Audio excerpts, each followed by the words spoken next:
much for joining us. We were going to continue with part two of the introduction to the teachings of Lord Chaitanya. This is a wonderful book that's based on Chaitanya Charitamrita, and it was written by our Bishop Prabhupada. So we'll start with some kirtan and then we'll continue with our discussion.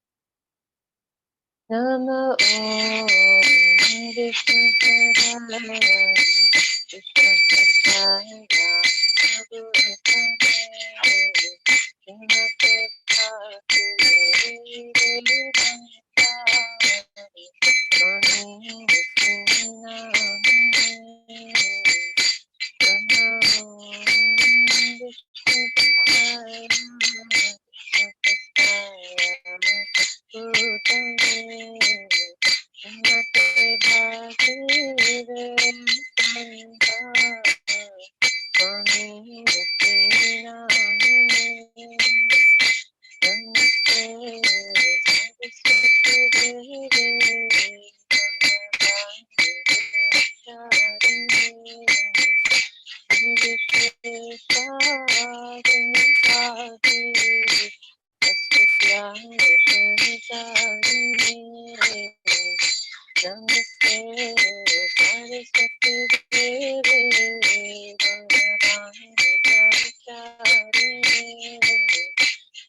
Bhakti Swami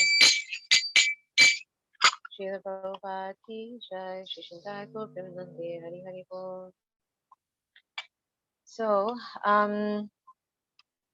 like we said, we're going to continue the second part of our discussion of the introduction to the teachings of Lord Caitanya. I pray for all your blessings to justice to this wonderful work so that we can all appreciate the pastimes of Lord Chaitanya more, deepen our love and attachment to him, and improve in our love and service today. So, like we mentioned last week, we'll start with the invocation, which is verse 18 of the first chapter of the Adi Lila of the Chaitanya Charitamrita. Jaya Jaya Shri Chaitanya Jaya Nityananda Jaya Advaita Chandra Jaya Gaura Bhakta Vrinda Jaya Jaya Shri Chaitanya Jaya Nityananda Jaya Advaita Chandra Jaya Gaura Bhakta Vrinda Jaya Jaya Shri Chaitanya Jaya Nityananda Jaya Advaita Chandra Jaya Gaura Bhakta Vrinda. The translation is: Glory to Shri Chaitanya and Nityananda, glory to Advaita Chandra, and glory to all the devotees of Sri Gaura, Lord Chaitanya. So last week we were discussing the reasons for Lord Chaitanya's appearance, and the answer can be summarized in the word love. Lord Chaitanya appeared to experience the highest of all love, that of Srimati Radharani, and so he took her mood in her complexion. And when he experienced this love, he was also able to distribute this love to others, either directly or by the teachings that he passed on to his disciples. And those teachings are not like so many wonderful books, especially by the Goswamis and by all their followers afterwards. So Sri Prabhupada says, even in this material world, we can have a little sense of love. How is this possible? It is due to the presence of our original love of God. Whatever we find within our experience within this conditioned life is situated in the Supreme Lord, who is the ultimate source of everything. In our original relationship with the Supreme Lord, there is real love, and that love is reflected perverted through material conditions. Our real love is continuous and unending, but because that love is reflected pervertedly in this material world, it lacks continuity and is inebriated. If we want real transcendental love, we have to transfer our love to the supreme lovable object, Krishna, the supreme personality of Godhead. This is the basic principle of Krishna consciousness. So this is why we place so much emphasis on loving God. We understand that in the material world, if we want to have any successful personal relationship with them, it must be based on understanding love. And the reason why we find our relationship with the material world so mostly disappointing and distressing is because material objects are temporary, and so the emotions that are related to them are temporary. But to love Krishna means to love him in an eternal and completely satisfying way.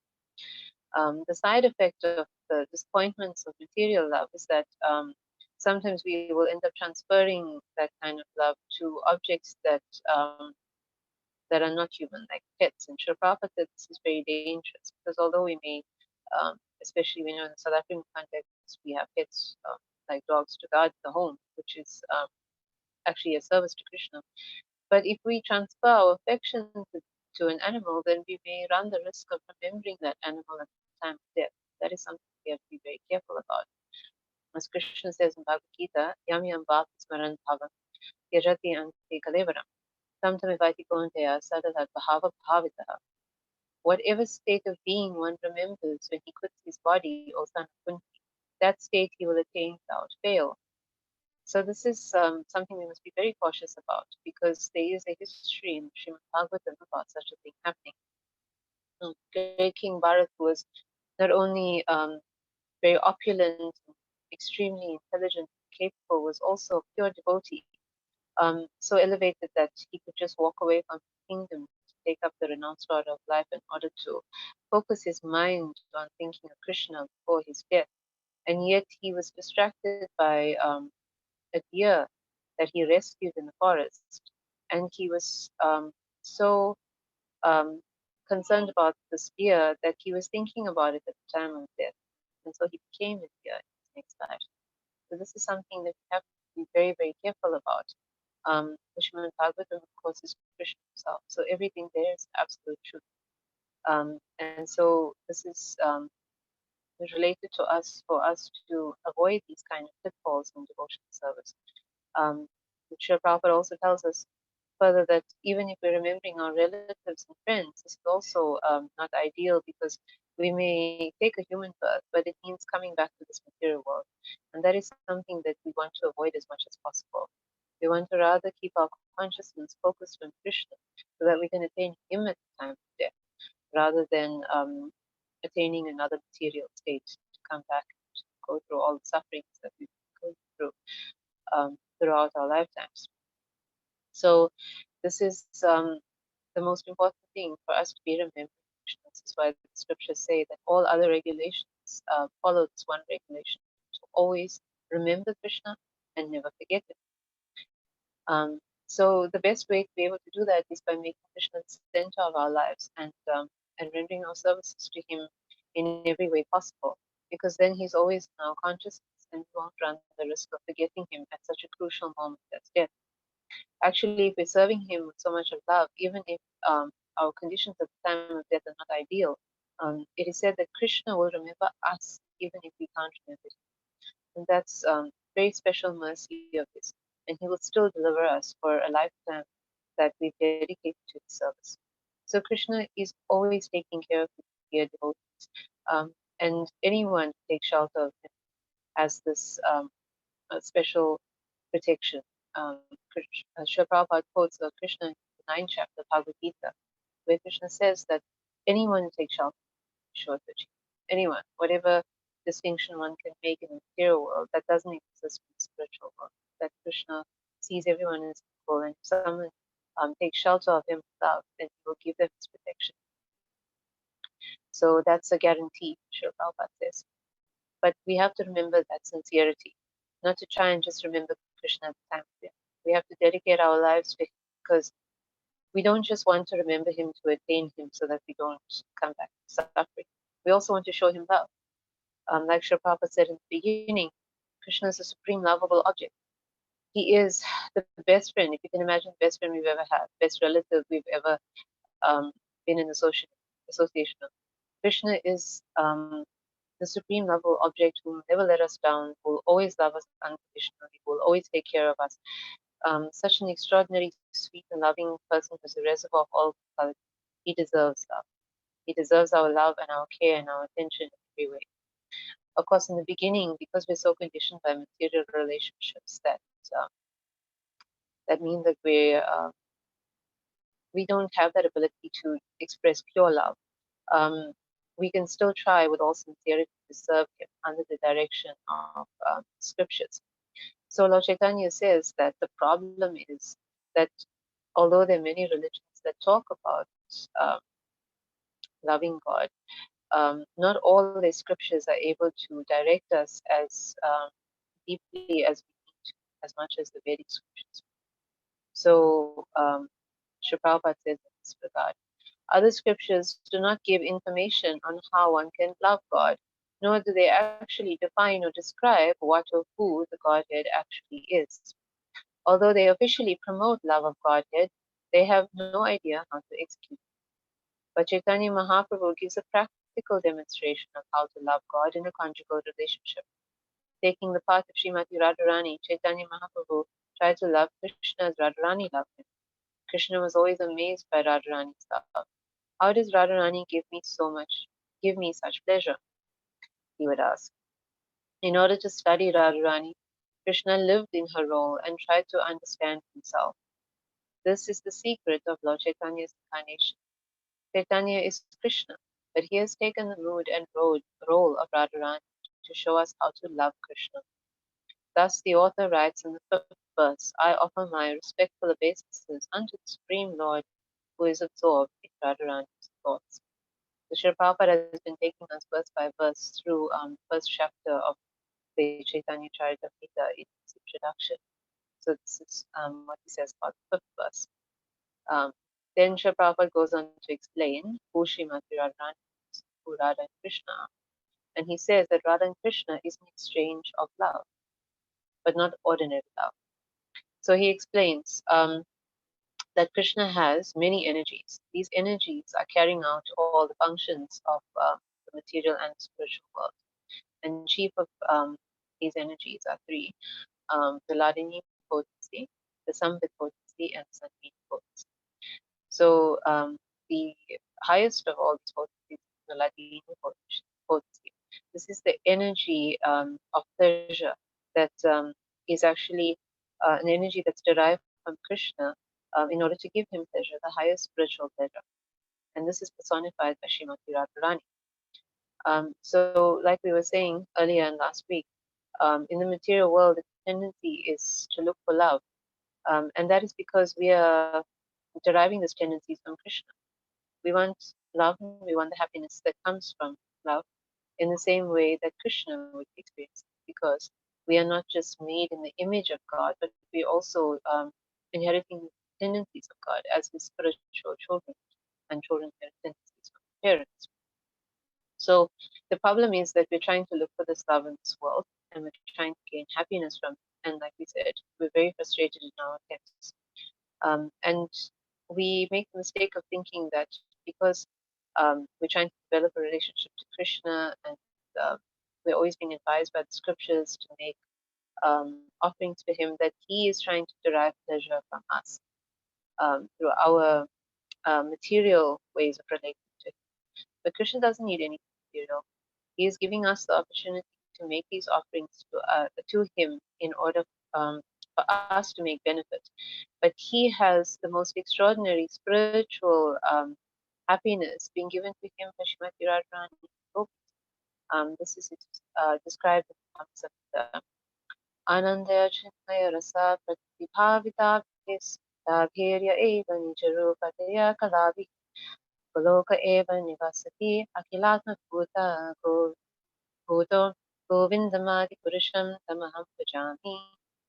I worship Govinda, the primeval Lord, residing in his own realm, Goloka, with Radha, resembling his own spiritual figure, the embodiment of the ecstatic potency, possessed of the 64 artistic activities, in the company of her confidants, or Sakis, embodiments of the extensions of her bodily form, permeated and vitalized by his ever blissful spiritual rasa.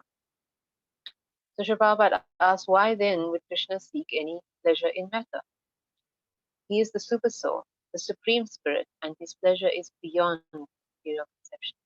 So even though we think that it has an analogous instance in the material world, there is none, because Srimati Radharani is actually purely spiritual, emanating from Krishna himself, and she is the personification of everything that will bring happiness. And Krishna is the all attractive supreme personality of Godhead. So together, the two of them are the ultimate in perfection and bliss and happiness, and they're existing for the cause of um, unconditional love. And from them, it expands as gopis and spiritual world, and all their associates. And this is something that we can't even imagine. So how do we learn about the authority? Srila Prabhupada says that we must study the Srimad Bhagavatam, but we have to start systematically from the beginning after the ninth canto, because when we're able to do that, we can develop the spiritual maturity to be able to get to this highest of all exchanges of love, the exchanges between Krishna and Srimati Radharani. Then we can proceed to the 10th canto where these matters are discussed. Srila Prabhupada says, unfortunately, unintelligent people turn at once to the sports of Krishna in the Dasham Skanda, the 10th canto. Krishna's embracing Radharani or dancing with cowherd girls in the Rasa dance are generally not understood by ordinary men because they consider these pastimes in the light of mundane lust. They foolishly think that Krishna is like themselves and that he embraces the gopis just as an ordinary man embraces a young girl.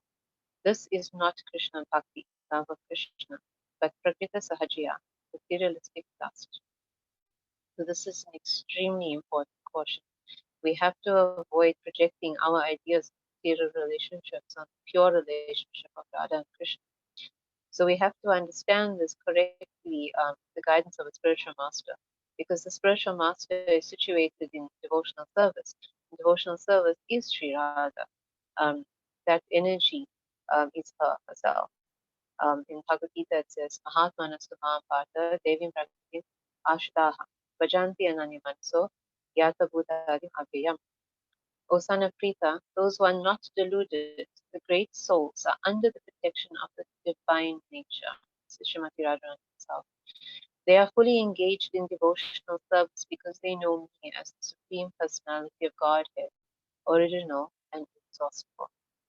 So such a teacher who is situated in devotional service under this divine nature or the internal energy of Srimati Radharani, such a person can help us to appreciate and understand these spiritual matters the correct. Srila Prabhupada says again, Radha and Krishna display their pastimes through Krishna's internal energy. The pleasure potency of Krishna's internal energy is a most difficult subject matter, and unless one understands what Krishna is, one cannot understand it. So this is why we pass through the nine cantos, which explain to us about Krishna. Then we can understand Krishna and his relationships to all his devotees, because the 10th canto um, is uh, is composed of Krishna's relationships to all his souls in Vrindavan. We can understand all these pastimes in the correct light, especially these pastimes in Ras. Krishna does not take any pleasure in this material world, but he has a pleasure potency. Because we are part and parcel of Krishna, the pleasure potency is within us also, but we are trying to exhibit that pleasure potency in Krishna, however, does not make such a vain attempt. The object of Krishna's pleasure potency is Radharani. Krishna exhibits his potency as Radharani and then engages in loving affairs with her. In other words, Krishna does not take pleasure in this external energy, but exhibits his internal energy, his pleasure potency as Radharani, and then enjoys with her. Thus, Krishna manifests himself as Radharani in order to enjoy his internal pleasure potency. Of the many expansions, and incarnations of the Lord, this pleasure potency is the foremost and chief. It is not that Radharani is separate from Krishna. Radharani is also Krishna, for there is no difference between the energy and the energetic. Without energy, there is no meaning to the energetic, and without the energetic, there is no energy. Similarly, without Radha, there is no meaning to Krishna, and without Krishna, there is no meaning to Radha. Because of this, the Vaishnava philosophy first of all pays obeisances to and worships the internal pleasure potency of the Supreme Lord. Thus, the Lord and his potency are always referred to as Radha Krishna. Similarly, those who worship Narayan first of all utter the name Lakshmi as Lakshmi Narayan. Similarly, those who worship Lord Ram first of all utter the name Sita. In any case, Sita Ram, Radha Krishna, Lakshmi Narayan, the potency always comes first. So this is extremely challenging for people in the material world to understand, because the tendency is for us to project what our material conceptions of relationships are.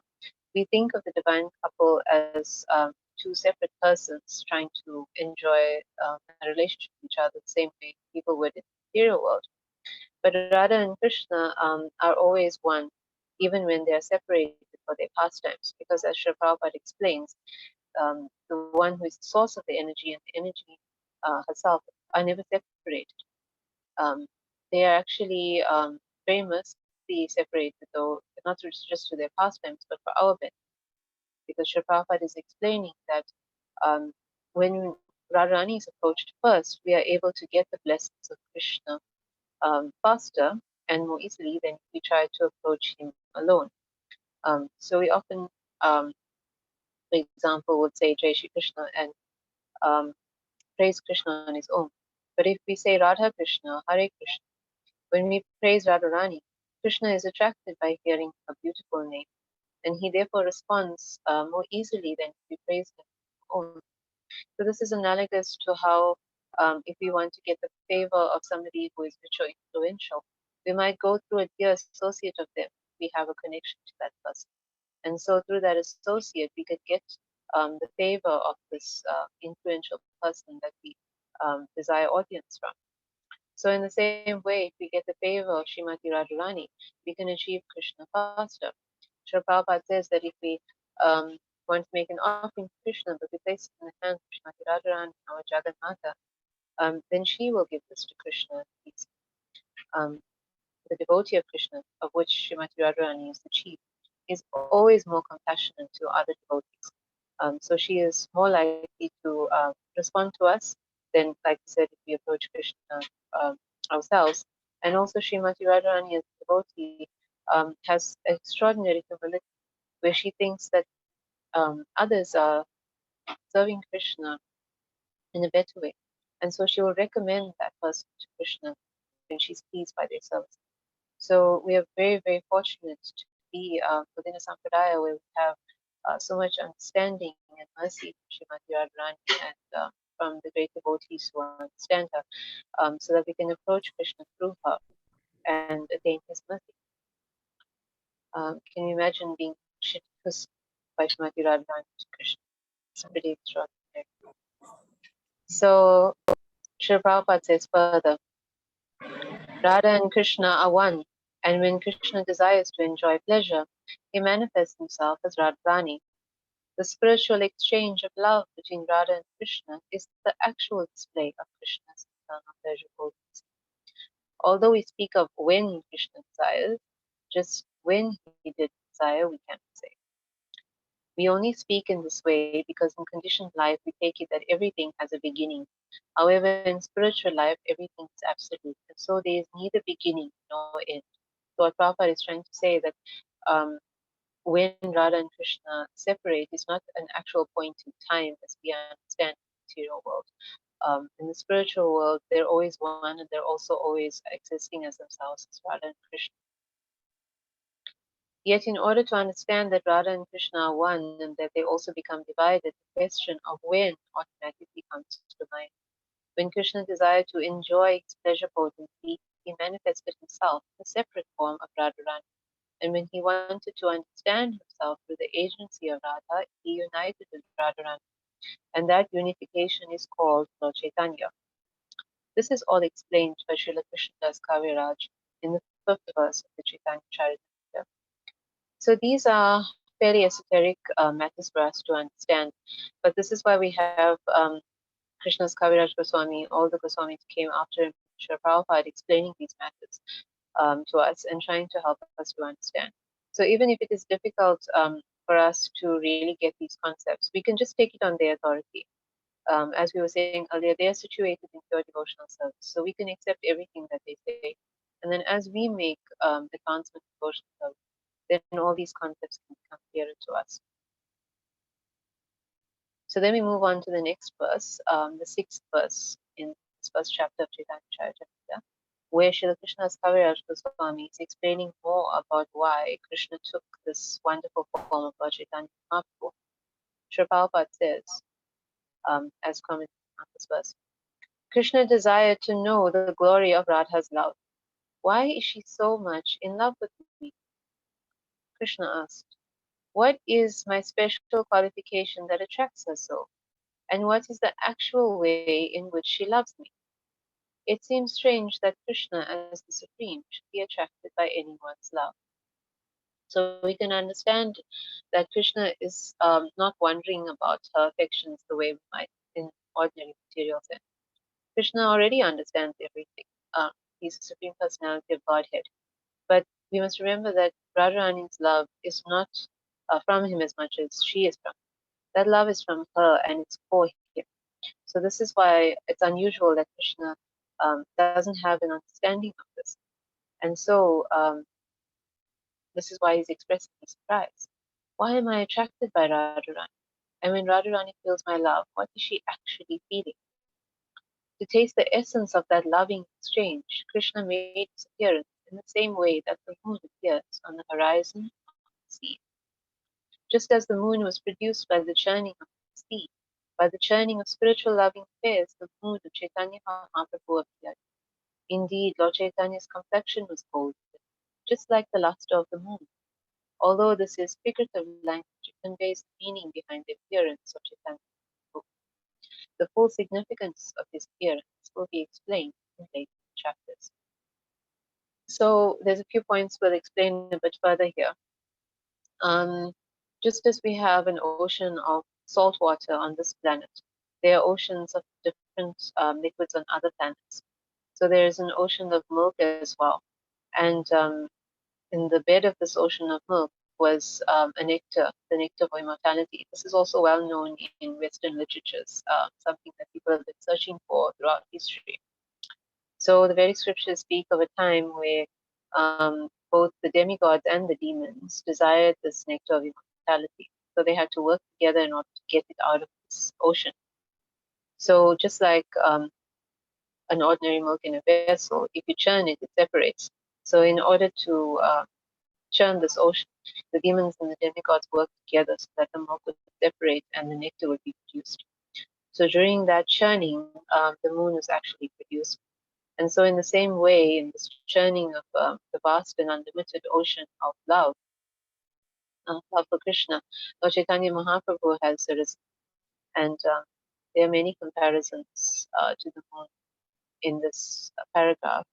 Lord Chaitanya Mahaprabhu has a luster like the moon. And we can also understand that when we're burning in the fire of material existence, the cooling rays of this moon of Lord Chaitanya Mahaprabhu is our relief. And Lord Chaitanya Mahaprabhu also appeared on full. So then Krishna's Kaviraj Goswami goes on to the seventh verse, where he's offering his respects to, and he's also explaining the position of Lord Nityananda. He is Lord Balaram, who is the origin of Mahavishnu. Srila Prabhupada then says, Krishna's first expansion is Balaram, a portion of whom it manifests as Sankarshan, who then expands as Pradyumna. In this way, so many expansions take place. So all of Krishna's expansions are carrying out all the various functions, particularly in maintaining the spiritual world, which is always existing, and in the creation of the material world, which is undergoing creation and destruction. Although there are many expansions, Lord Sri Krishna is the origin, as confirmed in the Brahma Samhita. He is like the original candle, from which many thousands and millions of candles are lit. Although any number of candles can be lit, the original candle still retains its identity as the origin. In this way, Krishna expands himself into so many forms, and all these expansions are called Vishnu Tattva. So Vishnu Tattva is referring to any of the expansions and incarnations of Krishna. When it is necessary to create the material universes, Vishnu expands himself as Mahavishnu, who lies down in the causal ocean and breathes all the universes from his nostrils. Thus, from Mahavishnu and the causal ocean spring all the universes, and all these universes, including ours, float in the causal ocean. So this is it's quite extraordinary for us to imagine how the Lord is creating the universes.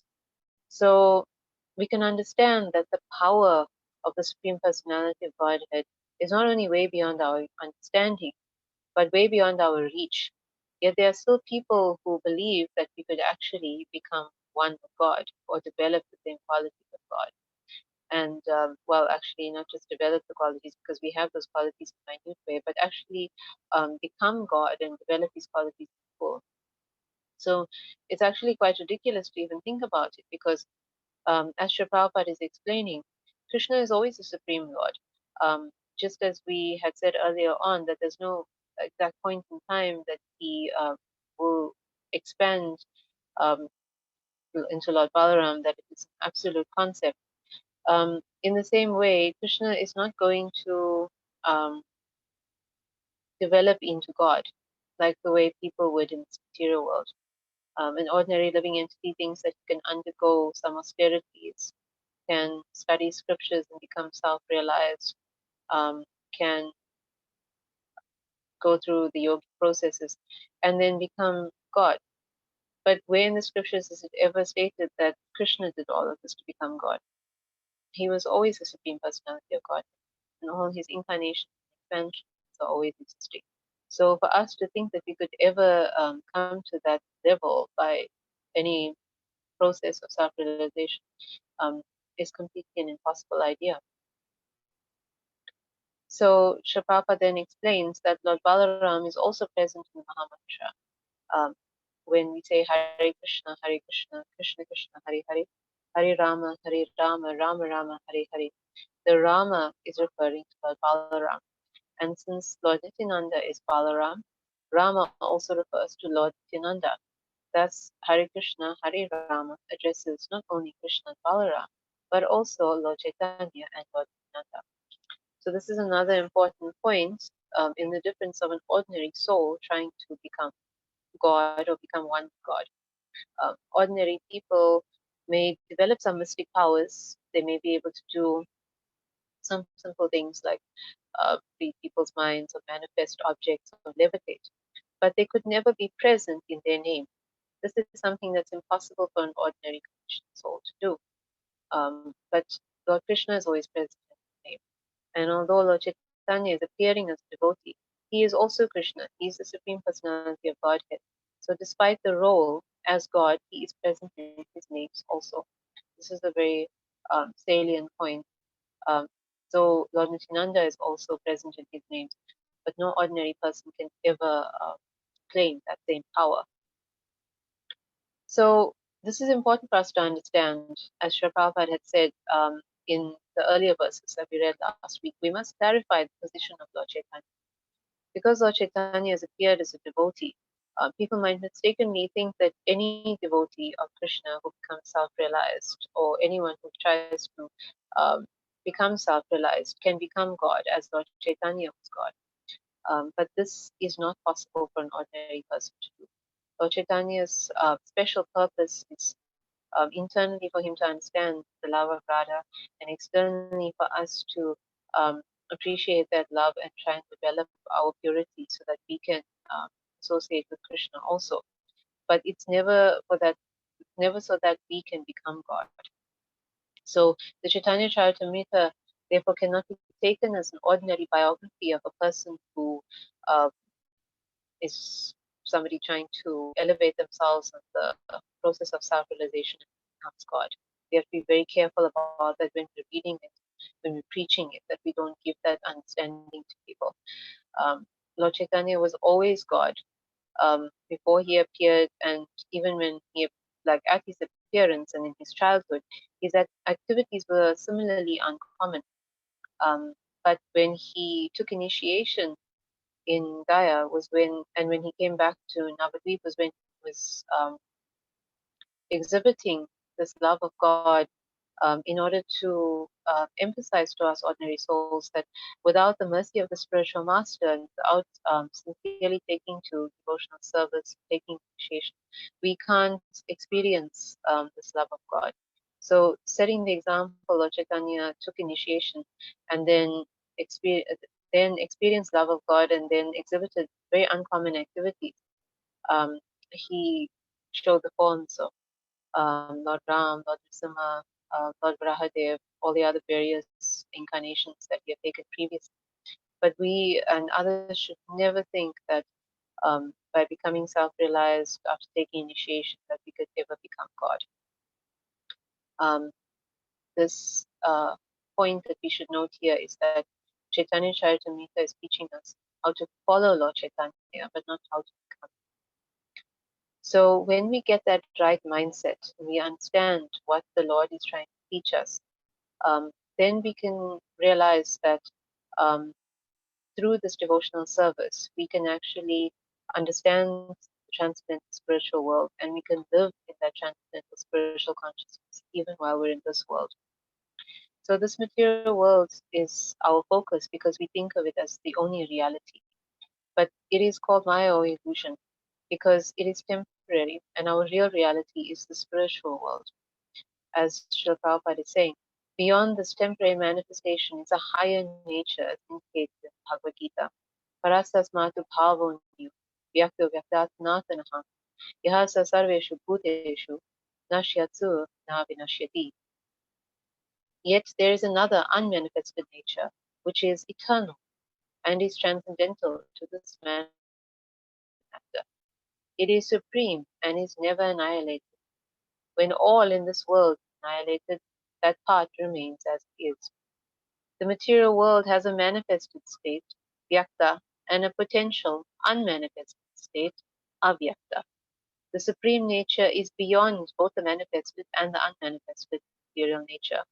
This superior nature can be understood as the living force which is present in the bodies of all living creatures. The body itself is composed of inferior nature, matter, but is the superior nature that is moving the body. The symptom of that superior nature is consciousness. Thus, in the spiritual world, where everything is composed of the superior nature, everything is conscious. In the material world, there are inanimate objects that are not conscious, but in the spiritual world, nothing is inanimate. There, a table is conscious, the land is conscious, the trees are conscious, everything is conscious.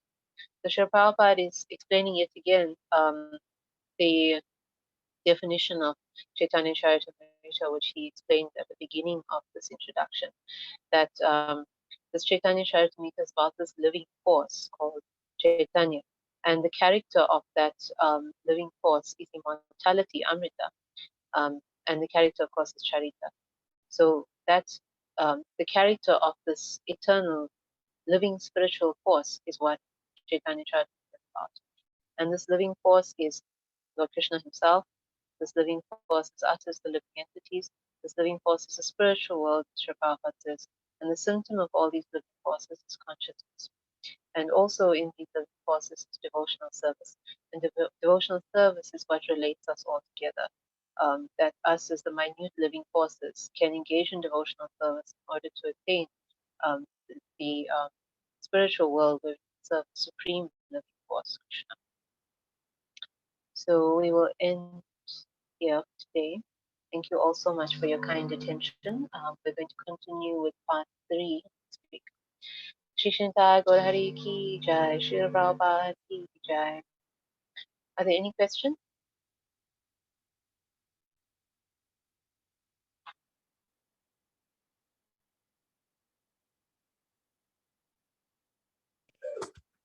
Hare Krishna Maharaj, thank you for the wonderful class.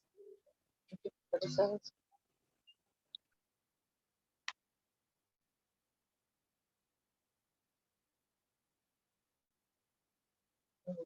There's no questions.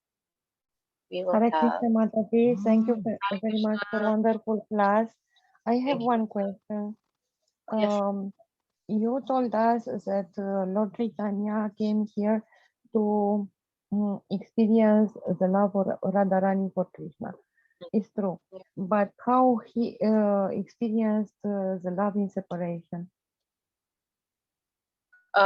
So Srimati Radharani's Viraha Bhav is actually the highest expression of love for Krishna.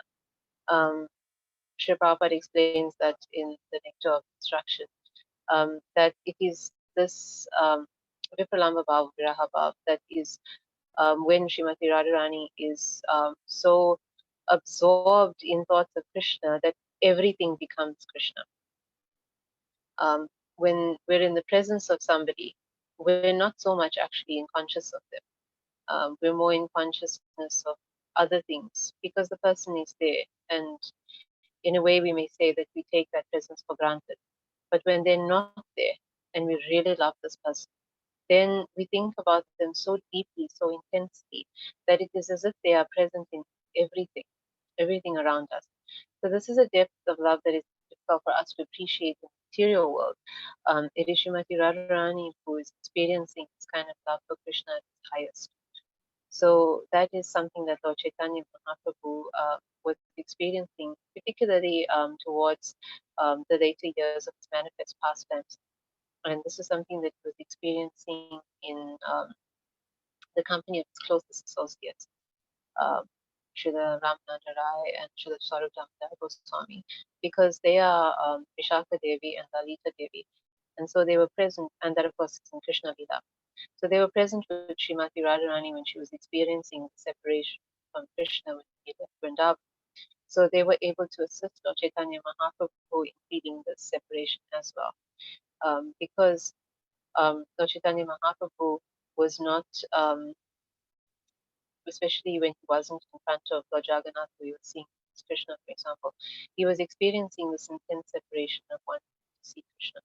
So in those later chapters of Chaitanya Charitamrita, Krishna's Kaviraj Goswami is describing how he would be in these moods. pastimes. So Srila Swarup Damodar Goswami recorded Lord Chaitanya Mahaprabhu's pastimes when he was in Vipralamba or Virahabhav, and he passed these pastimes on to Srila Raghunath Das Goswami, who then passed these pastimes on to Srila Krishnadas Kaviraj Goswami. So these are authoritative pastimes. So the Chaitanya Mahaprabhu was completely absorbed in this ecstasy that he would forget himself. He was constantly crying out in love of Krishna. He would hurt himself trying to get out to look for Krishna from his home at the Gambira. He would wander about in the evenings by himself if he managed to escape. This is how he was found by the fishermen um, when he was floating in the ocean. And because he was experiencing such ecstasy in love of Krishna in separation, his body would actually distort completely in a way that a normal material person couldn't. So all of these pastimes are explained in those later chapters where Lord Chaitanya was experiencing this ecstasy, but it wasn't something that he was displaying publicly. This was for him to experience. This is what his internal reasons, not for people to imitate. So that's why he was only experiencing these confidentially with his associates. And we are very fortunate that Swarup Damodar Goswami was able to pass down a record of these so that we can read about them. But of course, we have to read about them in correct context so that we don't mistake that some people do of trying to imitate these experts. That's why we have the teachings of Lord Chaitanya so that we can systematically understand the Lord's reasons for appearing and have the correct understandings. Then we can get to those pastimes in the same way that we would go through the first 9 cantos of Srimad Bhagavatam, then get to the understandings, the correct understandings of the 10th canto. Is that okay? Thank you very much, dear Mataji. Many thanks to you. Hare Krishna. Thank you. Are there any other questions?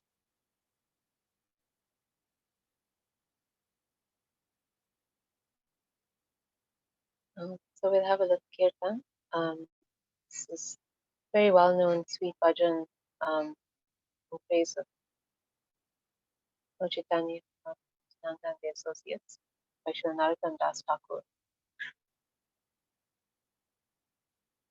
Shri Krishna Chaitanya Prabhu Daya Guru More Shri Krishna Chaitanya Prabhu Daya Guru More Tumharina Teraya Jagat Samsare Tumharina Teraya Jagat Samsare Patita Pavana Hetu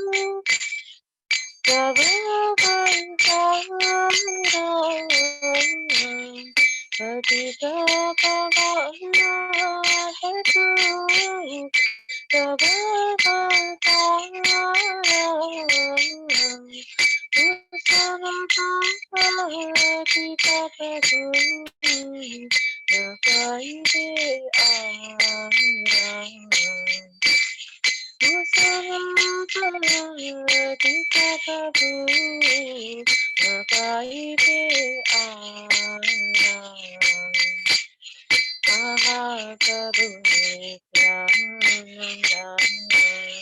Premananda Suki Prabhu Nityananda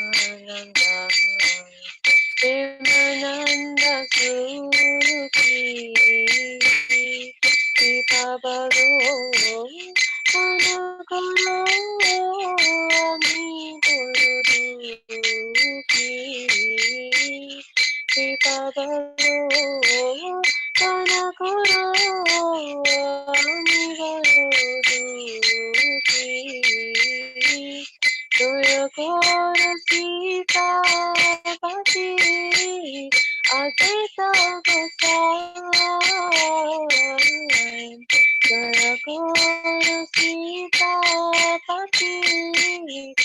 Hare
Rama, Rama Rama, Hare Hare, Hare Krishna, Hare Krishna, Krishna Krishna, Hare Hare, Hare Rama, Hare Rama, Rama Rama, Hare Hare, Hare Krishna, Hare Krishna, Krishna Krishna, Hare Hare, Hare Rama, Hare Rama, Rama Rama, Hare Hare, Jaya Prabhupada, Prabhupada, Jaya Prabhupada, Jaya Prabhupada, Jaya Prabhupada, Prabhupada, Prabhupada, Jaya Prabhupada, Jaya Jaya Gurudev, Gurudev, Gurudev, Jaya Gurudev, Jaya Jaya Gurudev, Gurudev, Gurudev, Jaya Jaya Gurudev. Shri Shankar Gaura Hari Ki Jai, Shri Prabhupada Ki Jai. Shall we read the translation? My dear Lord Chaitanya, please be merciful to me, because who can be more merciful than your Lordship within these three worlds? Your incarnation is just to reclaim the conditioned fallen souls, but I assure you that you will not find a greater fallen soul than me. Therefore, my claim is first. My dear Nityananda, you are always joyful in spiritual bliss. Since you always appear very happy, I have come to you because I am most unhappy. If you kindly put your glance over me, then I may also become happy. My dear Advaita Prabhu, husband of Sita, you are so kind. Please be merciful to me. If you are kind to me, naturally Lord Chaitanya and Nityananda will also be kind to me. Gaura's love embodiment is shown by Gadadhar Pandit. Srinivas Pandit and Haridas Thakur are the ocean of mercy. O Swarup Damodar, personal secretary of Lord Chaitanya, O six Goswamis, O Sri Rupa Goswami, Sri Sanatan Goswami, Sri Raghunath Bhatta Goswami, Sri Gopal Bhatta Goswami, Sri Jiva Goswami, and Sri Raghunath Das Goswami. O Lokanath Goswami, my beloved spiritual master, Narottam Das also prays for your mercy. O Srinivasacharya, successor to the six Goswamis, please be merciful to me. Narottam Das always desires the company of Ramachandra Chakravarti.